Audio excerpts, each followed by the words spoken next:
Fantastic. Good afternoon, everyone, and thanks for joining us on this Friday for our lunchtime lecture. Today we are joined by our guest Carl Malamud, who is from Public Resource. He's here to share his efforts about making information more publicly available. And if you are on Twitter, please join the conversation with hashtag ODI Fridays. And if you have any questions, please save them until after, and then Carl will be happy to answer them. Thank you, Joe. Appreciate it. I got my own mic, so you can have that one. Thank you very much. It's a pleasure to be here. I want to thank Jenny Tennyson, who's not here, for inviting me. Really appreciate that. I've always been fascinated by ODI and by my friend Tim Berners-Lee. Let me tell you one short story, and that will let you put my words into context. When I wrote a book called Exploring the Internet in like 1991, 1992, I traveled 3 times around the world to visit everyone who was making the Internet, and I wrote a technical travelogue. And there's one visit that I left out of my book. When I got to Geneva, I was there because Geneva was putting Eastern Europe online, and we're running lines into Russia. And my friend Brian Carpenter at CERN said, you got to meet this guy who's got an interesting project. And so I went into this dark room, and Tim Biel was there on a Next workstation, and he showed me the web. And I said, well, that's interesting. And I thought to myself, but, this is a local area network thing. It won't scale. And that's the one story I left out of my book.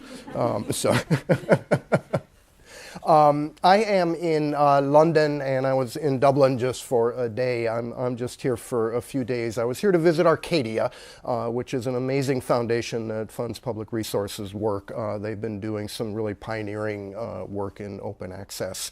I was just out this morning at the National Archives to talk with them and to meet John Sheridan, who does the legislation site for the United Kingdom, which is a fascinating thing.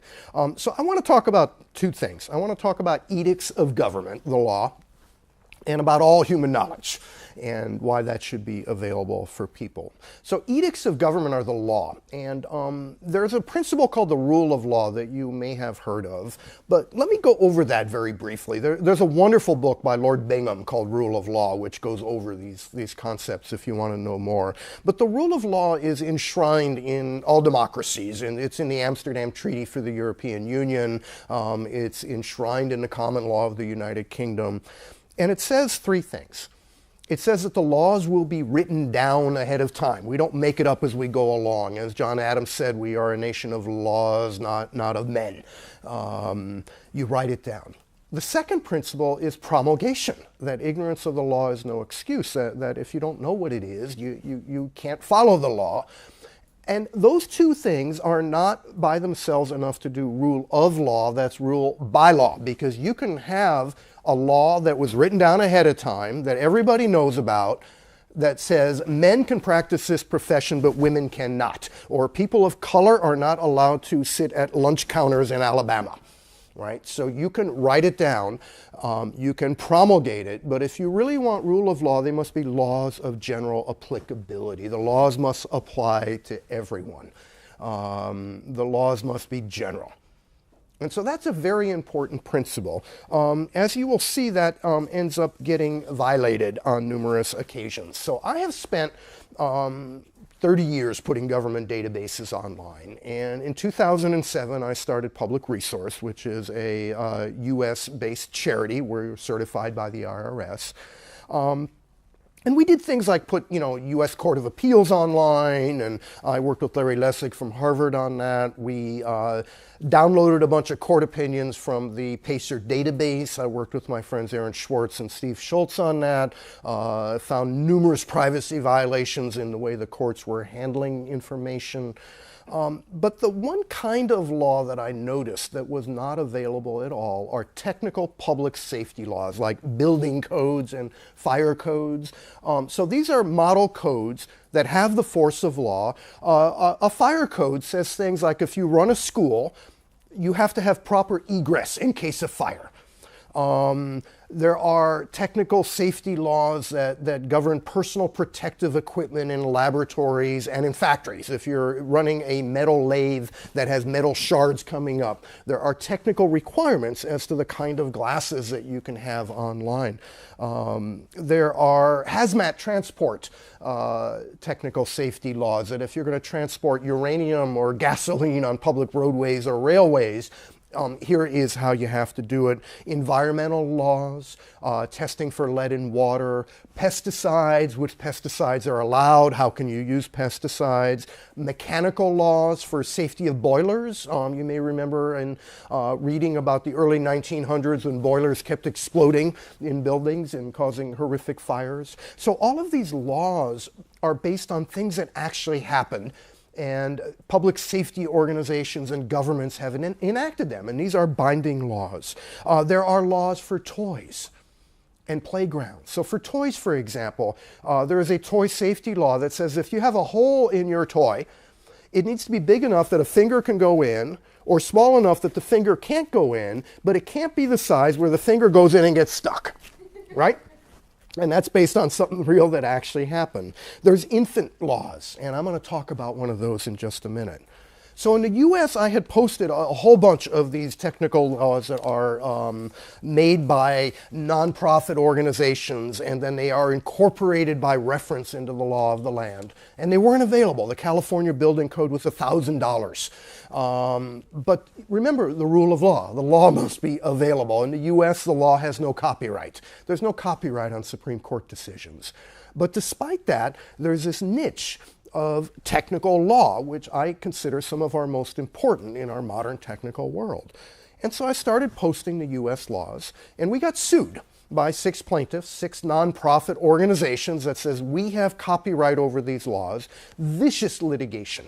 EFF represents me, Fenwick and West is representing me pro bono. All the lawyers represent public resource on a pro bono basis. But this litigation is expensive. In 2015, our pro bono legal bill was $2.8 million. We have 9 law firms working for public resource around the world. I want to talk about Europe, though. And I hope it's okay to do that in the United Kingdom, at least for a few more months. Europe has a system of harmonized standards. So the European Union sets priorities for toy safety, for example, or packaging materials. And they hand those priorities with a boatload of money over to 2 organizations, CEN, the Center for European Normalization, and CENELEC, which does electrical standards. The national standards bodies, like the British Standards Institute, are the members of CEN and CENELEC. They invite some experts in, as well as the national standards bodies, and they come up with a standard for the safety of toys. They publish it for draft comment. They vote it in, and it becomes a standard. And then the European Union officially blesses it, and they publish it in the official journal. Now, they don't publish the actual standard. They publish a notice saying EN 41 is now a harmonized standard. Now, every standards body in Europe has 6 months to issue that standard as a national standard unchanged. You cannot make any changes to it. You can put a 1-page forward on it, but the standard itself must be identical, and every nation in the European Union is under an obligation to transpose it into national law.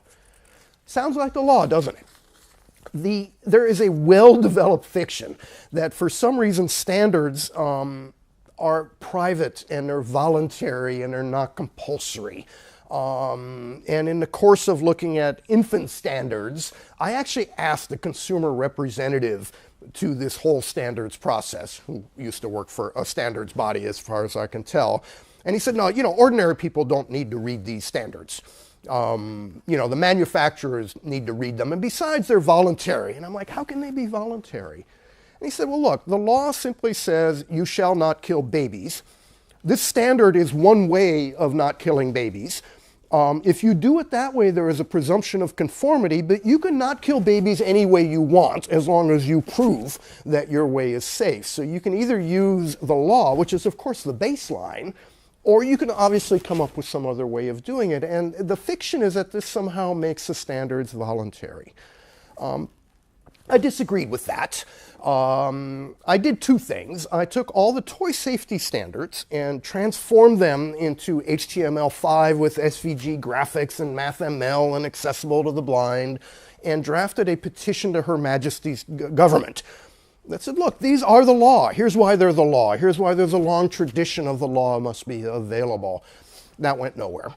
Didn't get a response. But I also started posting standards. So in addition to the toy safety standards, I posted the Eurocode, again, transformed it into HTML, made it accessible to the visually impaired, about 800 standards from Europe. And then I got sued by the German standards body. And in this case, when I say I got sued, they sued Public Resource and me in a personal capacity. And they picked two standards. I don't know why they picked these two. They could have picked many others. They picked the EU-mandated baby pacifier standard, baby soother. And that standard says things like if, the rim of a baby pacifier needs to be big enough that you don't swallow the thing. If there's a pellet inside that rattles, it needs to be on the outside, not on the inside part, because on the inside part, the baby will chew through it and swallow the pellets. So it's very common sense things, but there's actual numbers that say the rim must be a certain number of millimeters. The second standard they picked is the safety standard for mountain and racing bicycles. Now, these standards are not cheap. The baby pacifier standard is 254 pounds from the British Standards Institute. The bicycle safety standard, the one that they sued me for, is no longer in effect, but it was $200 if you wanted to buy that one. And the bicycle standard has all sorts of very useful things about the safety of bicycles. And as you know, for bikes, a lot of people maintain their own, particularly if you've got a racing bicycle. And so these are things that I believe ordinary people ought to be able to look at. We got sued by the German standards body on those two, represented on the first level by a civil rights group named iRights.de in Germany, and then by Morrison & Foerster, which is a very big law firm. And our argument was pretty simple. It was, first of all, this is the law. Second of all, it's probably not even valid copyright, because how many ways can you say it must be 30 millimeters for the ring on the baby pacifier? I mean, can you say greater than 29 or less than 31? These are facts, and copyright is only awarded to creative works. If there's only one way to say something, and there's really only one way to say the law, which is what the law says, there's no copyright. We also discovered that the Standards Act of Germany, the Copyright Act of Germany, says that standards may have copyright. And that's what the German standards body relied on. We did a Freedom of Information request, and it turns out that DIN, the German standards body, wrote that provision of the law and got Parliament to enact it, and the law only applies to them. Now remember, laws have to be laws of general applicability.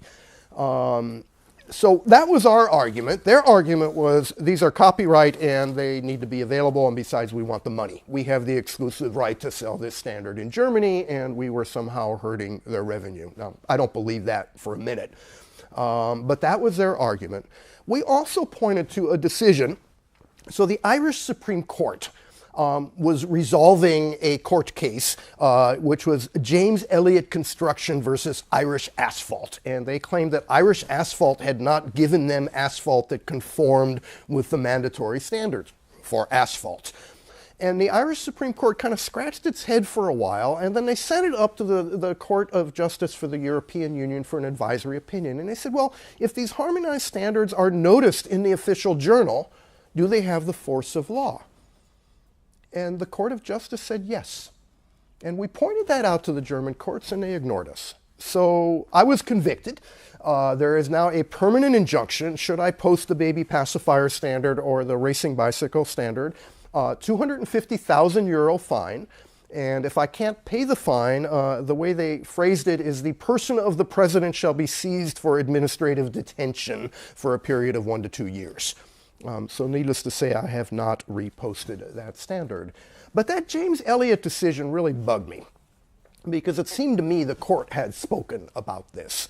And so the reason I'm back here in Europe, or when I went to Dublin, I was in Europe. I am now partnering with Right to Know Ireland, which is a wonderful transparency group. A solicitor, Fred P. Logue, who's absolutely amazing at transparency work, and again with Morrison and Forrester. And we are using the Aarhus Convention. The Aarhus Convention says that you have a right to environmental information. So we picked 4 standards that have environmental information. For example, the toy safety standard for chemistry sets. And we are sending a Freedom of Information request in directly to the European Commission, asking them for these standards. Presumably they'll turn us down, who knows. We will then appeal, which is again a letter. And if they turn us down, we actually have direct recourse to the Court of Justice for the European Union. And so we hope to present the issue.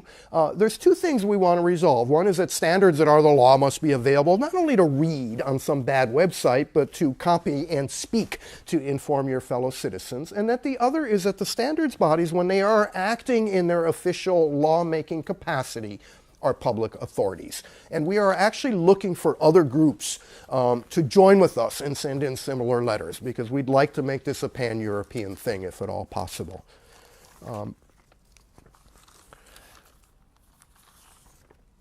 So that is edicts of government, and I'm going to explain at the end why I care about this so much. But let me talk about one other thing. I had been doing a study in the US. We have a copyright clause called the Works of Government Clause, Section 105 of the Copyright Act. And by the way, let me add, I am not a lawyer. I've had to deal with the law a lot, so take my legal advice with a grain of salt. Works of government, which are things authored by federal employees or officers in the course of their official duties, have no copyright in the US. It's a special clause that is unique to the United States. And I looked and I saw that President Obama had written a law review article in the Harvard Law Review. And the Harvard Law Review was essentially asserting copyright. They were saying, well, the words of the president don't have copyright, but the distinctive look and layout of the Harvard Law Review, basically the article is under copyright. And so I conducted a study. How many articles were written by federal employees? I found 1.2 million journal articles. Doctors at the National Institutes of Health, U.S. Department of Agriculture. You know, we have a real powerhouse of science in the U.S. federal government. Now, whether or not it was in the course of their official duties, I don't know.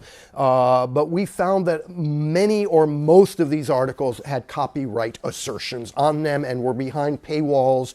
We tried to access, we took a subsample of about 10,000 articles for manual examination. Many of them were not accessible at the University of North Carolina, one of the major universities. One of the ways that I conducted that study was using a database called Sci-Hub.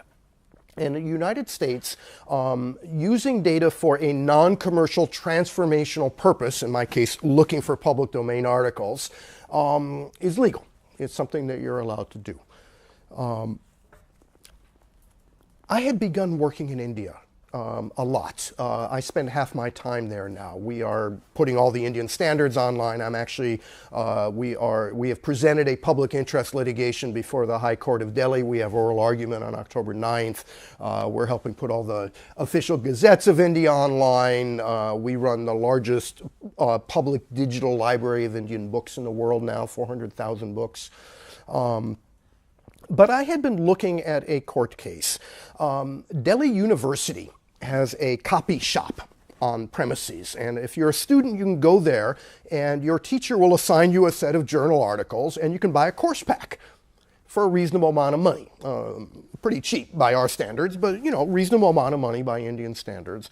And Oxford Press, Cambridge Press, and Francis and Taylor filed a criminal complaint. And the police raided the Delhi University copy shop case, and the poor owner was taken away in handcuffs and sued for massive copyright infringement. And it went before the High Court of Delhi.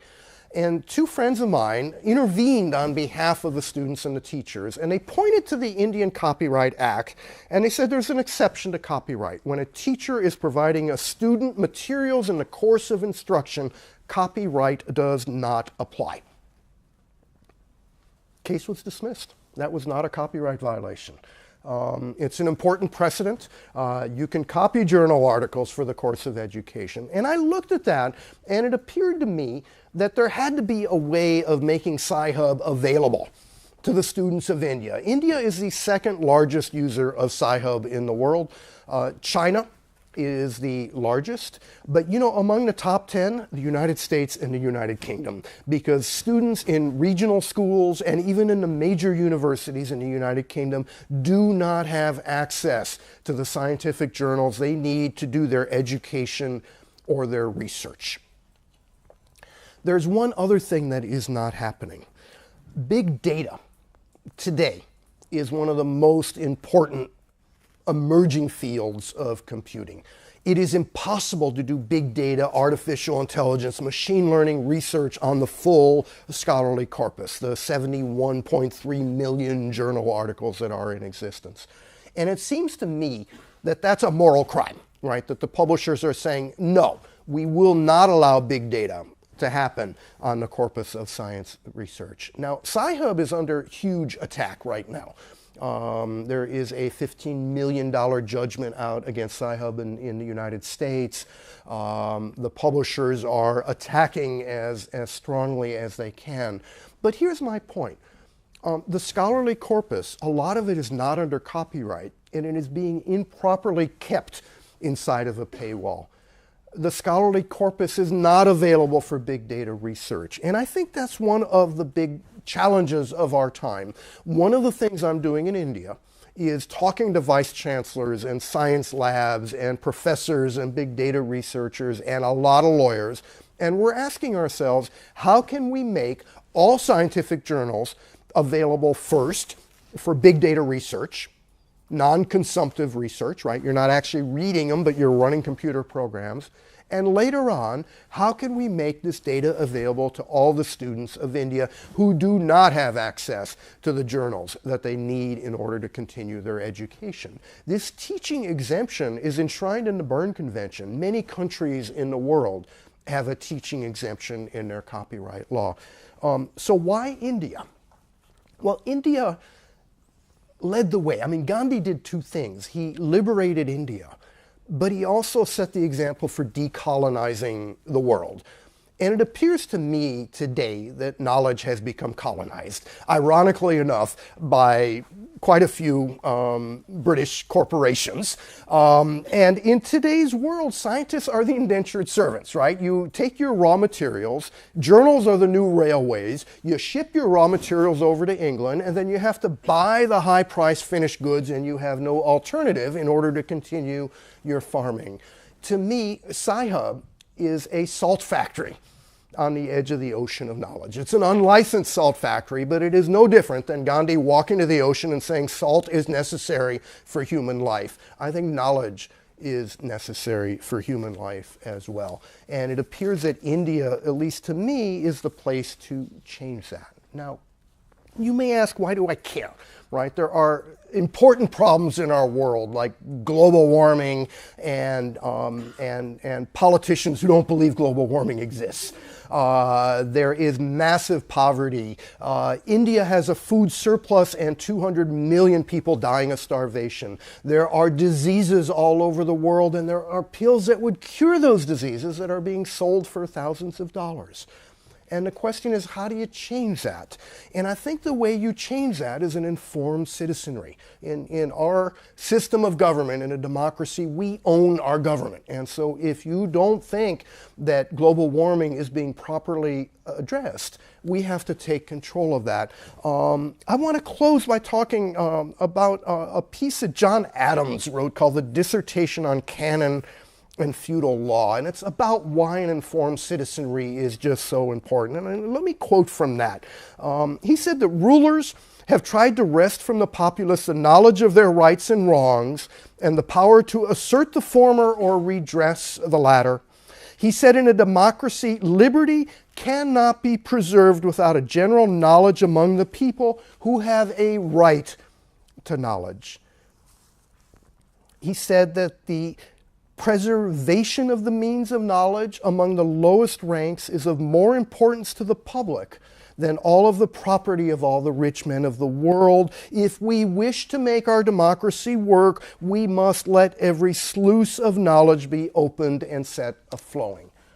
And what we've learned from people like Gandhi and King and others is that if you want to make a change like that, if you want to say knowledge must be set a-flowing, it's not going to be easy. It requires struggle. As Martin Luther King said, change does not come rolling in on the wheels of inevitability. It comes only with continuous struggle. And so that's why I think it is important that we fight for things like making the law available, for making scientific knowledge available. So that's what I have to talk about. I'm happy to talk about India as well and to entertain questions. So does anyone have any questions? And we have a microphone here, so please speak into the microphone. You won't hear anything, but it's going out to our friends in the internet. So, questions? There we go. Hello, thank you very much for your talk. So one thing that I'm wondering is, do you have a set of specific kind of laws or regulations that you think need to be put in place to stop this kind of thing happening in terms of your conviction? Well, so for edicts of government or for the scientific knowledge? Well, I was thinking Or about both. the edicts of government, but I actually would be interested to hear. So for edicts of government, I think it's just absolutely crucial that government steps in, or the courts, and says that, look, if it's a law, people must be able to read it and speak it. Now, I don't care if it's under copyright. There's Queen's copyright here in the United Kingdom, but there's an automatic license that lets you take a law, retype the law, put it in a better format. And I think that principle must be absolutely clear.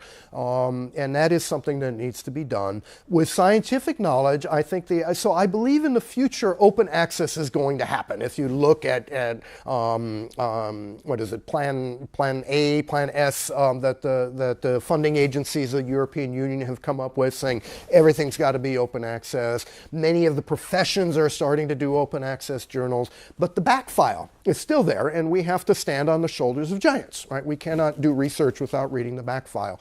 And I think we do need to make very clear that at the very least, big data research and a teaching exemption needs to be allowed. Now, people will say, oh my God, we'll lose all our money. I think that's nonsense. If you look at Reed Elsevier, their gross margin on scientific publishing is 40%. That's bigger than Google's gross margin. They've become immensely rich using inappropriate copyright assertions over material they don't own, and that system needs to be reformed, and I think it's going to need some help, probably from our governments and certainly from the academic community. So. If I could follow up, so just to take the first example, so if if we want to kind of have, say, the European Commission or someone else put in legislation that says, technical public safety laws have to be openly licensed and published, what's the process? What is it that we as a community in civic technology or elsewhere should be doing to actually make that happen? And do you have a like a roadmap or a plan? Well, so something interesting happened after the James Elliott decision that the European Court of Justice did. The Parliament. The Commission did a study about standards, and it was enshrined as a resolution from the European Parliament. And it's a really weird resolution because it says two things. On one level, it says, okay, this stuff's really important. We need to be much more directly involved in standards because, they're really important to our society. And it says both Parliament and the European Commission shall be much more directly involved. And then it somehow enshrines this fiction of private voluntary standards are the way to keep going. And it's directly counter to what the European Commission, to the European Court of Justice has done. And so there's now this split in which it looks like Parliament has a very different view on copyright, and as we know, their copyright views are not necessarily the greatest right now, but a view that is directly diametrically opposed. So there is legislative work that can be done.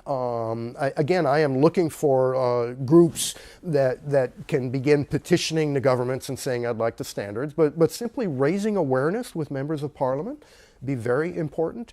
And then I believe litigation is probably going to be necessary in the European Union in order to resolve the issue. But I think you do both because you don't really want to do it with litigation. The easy way to do it is legislation, right? Just simply the people speak. There is a tremendous opportunity, by the way, with Brexit. It's the only tremendous opportunity that I can see. But the United Kingdom is going to have to rethink how it does standards, because right now they're taking all the European standards and implementing the harmonized ones. And so I do believe there is going to be an opportunity to think about the issue again. Hi, I'm an academic, so I'm particularly interested with the teaching exemption. Could you tell me a bit more about the freedoms that we would have once that is resolved? Well, so the teaching exemption says that you can give copies of journals to your students, and you can use them yourself in the course of your teaching. It's in the Berne Convention. There's a few little, there's like 4 principles as to how nation states can implement the teaching exemption into national law. So I don't know what the deal is in the United Kingdom with the teaching exemption. I believe here it's more of a fair use kind of fair dealing type of exemption. But in India and in many countries in Africa and in other parts of the world, there is that exemption in place. It was actually meant as a developing countries kind of exception to copyright. Was the main purpose of that. So you're saying that in India, students can download journals from Taylor and Francis and other? No, so what the Delhi University case said very specifically is the Delhi University library had the journals, the Delhi University copy shop went to the library, copied the journals, and then sold them as printed course packs. So that was the facts of that one decision. Now, the language of the Copyright Act is teacher and student in the course of instruction. The question is, if a student were to download it from their university website, is that legal? I think it is actually under Indian law. If you download it from Francis and Taylor and give a copy to somebody else, I don't know. And it could be that the issue has not been resolved by the courts. And that's one reason that we are, when I began looking at the issue of Sci-Hub, I actually went on the Indian press, on The Wire, and I wrote an op-ed that said, listen, I have no intention of building a pirate site. I'm not here to do BitTorrent for every student in India. We're trying to resolve this legally. So I am talking to vice chancellors and laboratories and others and trying to understand how does one do this under Indian law? So I don't have the answers necessarily. It may take a change in Indian law. I don't think so, though. And the reason is that the right to education is very firmly embedded in the Indian Constitution. It's one of the fundamental rights. And so the Indian Copyright Act is building on that underlying constitutional basis. And so that's one of the reasons that I believe if there is going to be a revolution in access to knowledge, India is one of the places it can begin. It's not going to be in the US, it's certainly not going to be in Europe, I don't think, although I've been surprised. The Germans, for example, the German universities have been pushing back very hard on high-priced journal subscriptions. There is a growing open access movement in the United Kingdom that has been very aggressive. So perhaps things will start here. For me, since I was doing work in India anyway, with the Indian standards and things like that, I've decided to kind of double down on that and spending every other month, the full month in India. I'll spend all of October in India. I'll be in 8 different cities, I think. And again, trying to push this idea that this is important, as well as carrying on some of the operational things we're doing, like putting all the gazettes of India online. And we are buying every government book that we can find and scanning them and putting them online. And it's a beautiful collection called Hind Swaraj that's got the complete works of Nehru and of Gandhi. We have audio files of Gandhi speaking on All India Radio, and books on the religions and the mosques and the temples and the architectural aspects of India, and it's a lot of fun. When I go to India, I'll buy 50 to 100 kilos of books and I ship them back to the US, and then we scan them at the Internet Archive. It's the Hind Swaraj collection. Hind Swaraj is Indian Independence. It's the title of a book that Gandhi wrote in 1909. which really kind of set out his philosophy of civil resistance, and it was the beginning of it was one of the first times he really set his philosophy down, and it's a fascinating book. It's quite short, but I was inspired by that. I worked with a friend of mine, Sam Petroda, who was CTO of India. He was a cabinet minister under Rajiv Gandhi, under Manmohan Singh.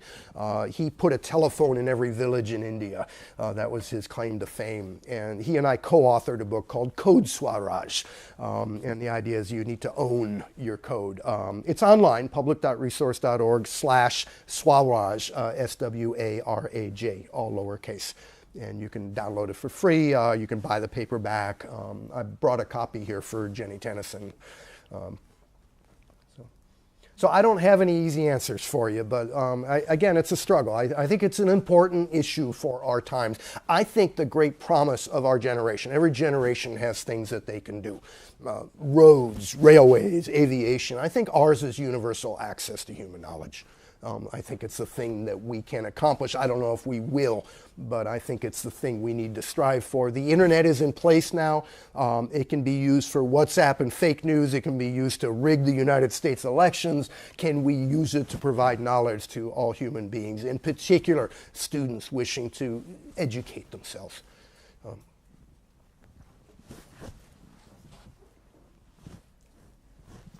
Hi. It's on.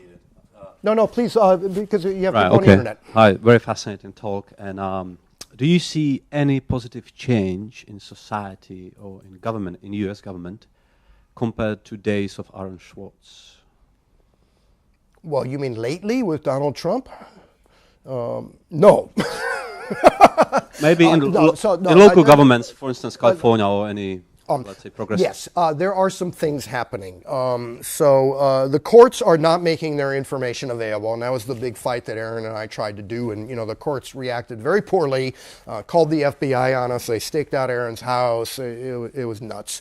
There was a lot of progress in the Obama administration, in particular bringing really talented people into government service. That's something that Todd Park, who was Chief Technology Officer of the United States, really spent a lot of time doing. Going to Google and saying, you've been at Google 5 years, you could go start a startup, but why don't you do something that actually matters?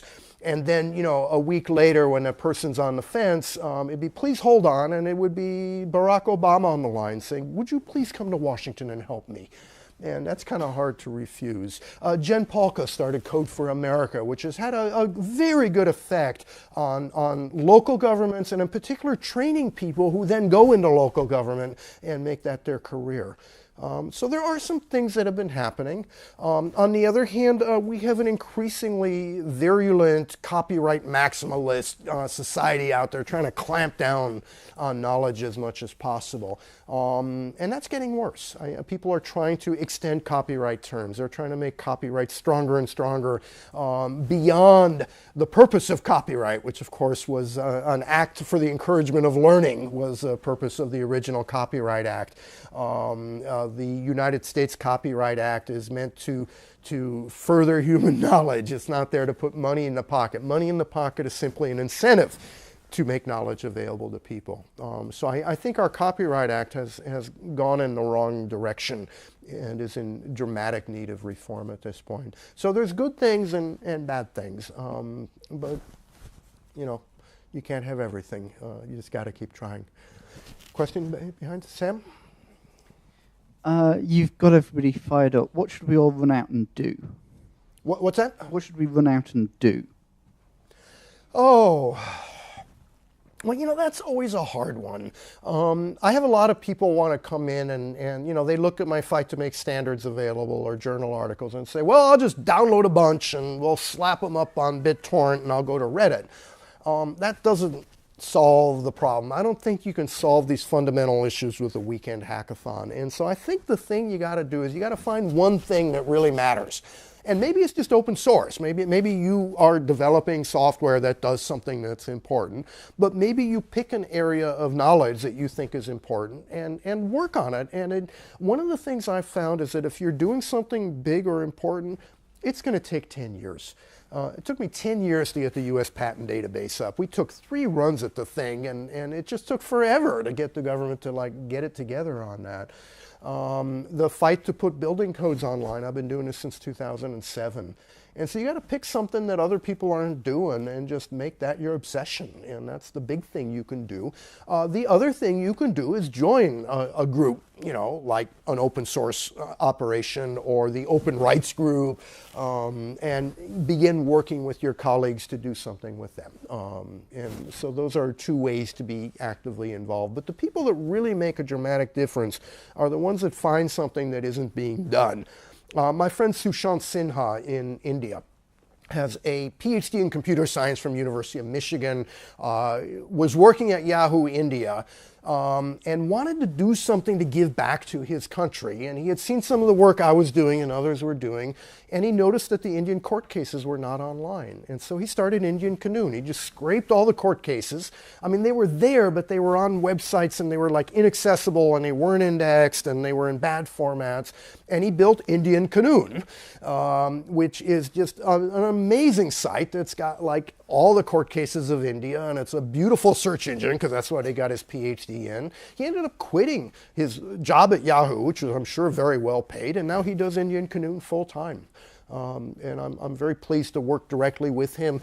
He is one of my co-petitioners in the public interest litigation in front of the High Court of Delhi. My other co-petitioner is Srinivas Kudali, who has been one of the leaders in the fight against Aadhaar, which is the biometric unique identification system in India, which just recently had a big court case. And it was a well-intentioned system. Aadhaar, the idea behind Aadhaar was that poor people weren't getting their government subsidies. And the reason is they didn't have bank accounts, right? They had no way of getting their subsidies, you know, like rice, for example. And a lot of it was getting siphoned off in corruption. And the idea of Aadhaar is you would use your thumbprint as biometric and you would get a unique ID, and this meant poor people without bank accounts could all of a sudden get their rations. And that was the idea behind Aadhaar. It's been implemented horribly, and it's turned into the, you know, in order to get a phone, you had to give your Aadhaar number. And for the poor people, so it turns out if you're a peasant working in the fields, you might not have a thumbprint. A lot of them just didn't have fingerprints anymore because they had been working in these fields 12 hours a day all their life. So it wasn't serving the purpose that it was intended for, and it was implemented very poorly. So Srinivas has been one of the leaders there. So those are my 2 co-petitioners in front of the High Court of Delhi. And it's a real pleasure to work with folks like that. India is great. I've really been enjoying working there. There is a burgeoning open government movement, free software people, open source hackers that are just interested in making their society better. And it's the kind of environment I just love working in. So. More questions?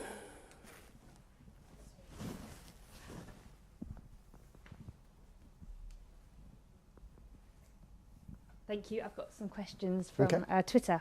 The first one's from Henry from Tech Nation. He did the last ODI Fridays talk for us. And he asks, who are the key players stifling open access? Is it corporates or governments doing more pushback? Corporate. Who is stifling open access? I think that's very simple. If you want to index the Reed Elsevier journals, they simply say no. You're not allowed to, let alone doing big data research. And again, my contention is that a lot of the journal articles they have in their databases are not their property. There was a study at the University of Pennsylvania. So in the US, you have to renew your copyright before 1963. You had to periodically renew it. And this guy did a study of serials and journals in the United States, and the vast majority had not renewed their copyright. And so there's works of government, there is non-renewed copyright, there's open access data that isn't open access. That's a common horror story that we hear. The way it works with these large publishers is you get a package of journals, right? Your university subscribes. God forbid you are like an independent researcher, because then you get nothing. But if you're at a university, you get a package. And it's got certain journals. And they're very expensive, these packages. So like even Harvard has been cutting back on its packages because it can't afford them. JNU, Jawaharlal Nehru University, spends more on its journals than on support for all of their grad students. If you want a journal article outside of your package, they'll charge you whatever they can. And so there's actually a list out there. Companies like Reed Elsevier have charged $5,000 for a single journal article because you need it for your research, and you have to go to your funding agency and say, I need $5,000 for a piece of paper, but I need it in order to complete my research. So to me, it's corporations that have misbehaved, but it's more than that, because there's all these scholarly societies like the American Chemical Society that have decided they'd rather have the money than the dissemination of knowledge and their core purpose. And so I think it's the publishers in general have kind of lost their way. They've forgotten why they're there. And that's what needs to change. Thanks, Phil. And one from Emma Tribe on Twitter. How do you ensure version control of codes and laws so that the latest information is available when republishing? So version control is interesting. So when governments incorporate a standard, governments are pretty slow. And so they incorporate a specific standard. You don't just say the building code, you say the 2013 version of the building code. Now, the publishers can sell things like red lines, comparing the different versions. But if the law was available, you could begin doing version control and comparisons. And you might want to compare toy safety standards between the US and Europe, which I did actually. I've got both the ASTM F963 online and the EN, the EU standards. And it's actually interesting to compare them to see how they differ. But if the law is not available to repurpose, you're not going to ever have that kind of proper version control. Today, if you want version control, you have to hope that the publisher publishes a red line for you. And they may or they may not. And we're in a situation where you now have to ask a private party for permission to do something like version control, and they can arbitrarily turn you down, and they do. There are students that have gone to the people that make like the energy code, and they want to write computer software that models the energy code, right? That takes the parameters out of it and lets you figure out in your architectural software if your building is energy efficient, is it code compliant, and they get turned down. They said, no, you're not allowed to do that. And again, it's like the publisher saying you can't do big data on medical journal articles, or the code people saying, no, you're not allowed to improve compliance with the energy code because we're going to keep that for ourselves as a possible revenue source. That's wrong. These are public goods. Right? The purpose of public safety laws is not to charge $50 or $200 an item. The purpose of public safety laws is to make our society safe. Yes. Hi. I wanted to take the conversation back to India and the gazettes and the documents that you're putting up online. So a lot of my research comes off the back of publicly available government data. And a sort of a trend that I see in India is that though the rhetoric on accessible data has increased manifold, the kind of data and the quality of data and the searchability of that data has decreased. So I work on urban governance, and so you could look at project-wise data by city, by state, by nation, and you could get it from a centralized space. Whereas now it's erratic, it's not updated, but the infographics have increased beautifully. So the government of India will consistently put up infographics saying, okay, this is the kind of changes we've made. And so this disjunction I find very difficult when I'm sort of speaking about, let's say, accessible data, including laws. And I think, first of all, India is an extremely litigative nation. There's a lot of legislation and constitutional changes that occur due to litigation in just sort of small courts. So I don't know if I have a full question, but my idea is, how do you deal with that dichotomy that we speak more of open data, but we're actually reducing that access, and we're doing it for very political reasons? I mean, infographics are great, but you want the underlying data because you want your own conclusion. You don't want a smiley face in a bar graph that goes up, right? You want to know what the actual data is. So legislation and regulations have not been as available in India as they should be. They've had an issue like we had in the United States that led to the birth of the Federal Register and the Code of Federal Regulations, which is a regulation gets passed and it gets amended, and then you end up in court and the judges and the plaintiffs and the defendants have no idea what the law is. There is a writ of mandamus from the courts of India to the government of India saying you need to do a better job.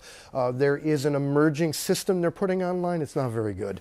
Not very good at all. I think better promulgation of legislation and regulation is a priority. It's actually one of the areas I'm working in India. There are a number of lawyers and others that are very interested in this. Availability of economic data, environmental data is something I'm very interested in. I'm not directly working in it. My friend Srinivas Kadali has been looking a lot at those.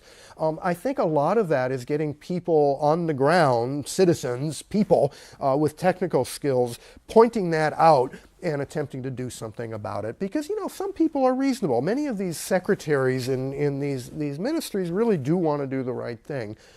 Many of them have an IT staff that is outsourced to contractors, and they just don't know that it can be done in a different way. So a lot of what I do is I go talk to government ministers and judges and others. And, you know, for example, the things like the works of Gandhi and all the publications, many of them are very surprised. And they go, wow, this is amazing. Or the standards. Many people, many ministers did not understand that Indian standards cost money and had copyright assertions. And they're like, well, why? Why do they cost money? And I explain the system and they go, well, that's nuts. And so I think a lot of it is educating people. It's the kind of work I did in the United States for a long time. And what I'm seeing in India is a whole bunch of people beginning to be interested. So it isn't like the situation has dramatically changed, but I think there's potential. I think there's potential. But yeah, lack of data is an issue. It's an issue in the U.S. too. I mean, our current federal government is deleting all the climate change data they possibly can. In fact, they're deleting the word climate change. That's now illegal. If you're a federal employee, you're not supposed to use it in any manner. There's actually directives in like the Environmental Protection Agency. You're not supposed to use the words climate change. I think they have some other word of, you know, like unseizable increases in temperature or something like that, but it's totally nuts. We got 5 minutes left, right?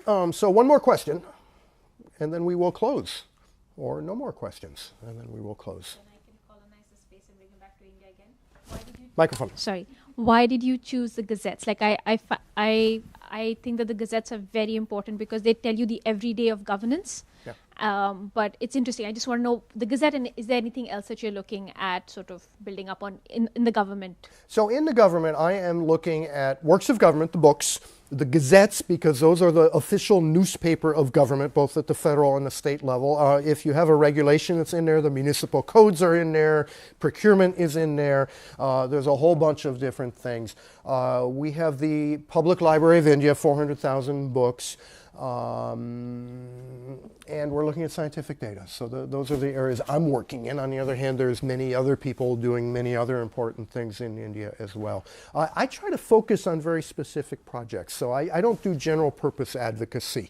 I mean, I believe in open data. I think it's an important principle. But I look for specific databases that are not available that I might be able to put online by buying them, by crawling them, by scanning. And often that's what you end up doing these days, is you just get out scanners. So I believe we are done. You have a close? Yeah. Okay. Thank you for coming, everyone, both in the building and online. And thank you to our wonderful speaker. Very good and very informative. I'm going to check out the website as well and see what I can find. And thank you for joining us. Okay, my pleasure. Thank you very much.